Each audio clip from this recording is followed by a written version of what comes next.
सुरुवात कोणी केली? महापौर कोण होणार? त्यांनी सुरुवात केली आणि आम्ही म्हणतो मराठी महापौर होणार, ते म्हणतात हिंदू महापौर होणार. मग देवेंद्र फडणवीस हिंदू आहेत की नाही हा पहिला माझा त्यांना प्रश्न आहे. जरा तपासून बघा, काय तपासायचं असेल तर. नाही नाही, म्हणजे डोकं वगैरे काय बर्थ सर्टिफिकेट वगैरे असं मी म्हणतोय. आम्ही अस्सल मराठी बोलणारे देशभक्त हिंदू आहोत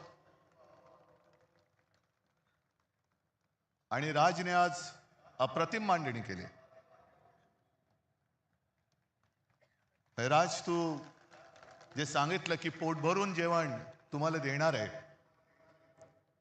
आता एवढं पोट भरल्यानंतर किंवा पोट तिडकीने त्यांनी सांगितल्यानंतर पोटाला तड लागून उपयोग नाही, डोक्यात तिडीक गेली पाहिजे. आणि ती जर जाणार नसेल तर मग छत्रपती शिवाजी महाराज की जय बोलण्याचा आपल्याला अधिकार नाही. जय भवानी जय शिवाजी बोलण्याचा आपल्याला अधिकार नाही. आणि आजच्या सभेचे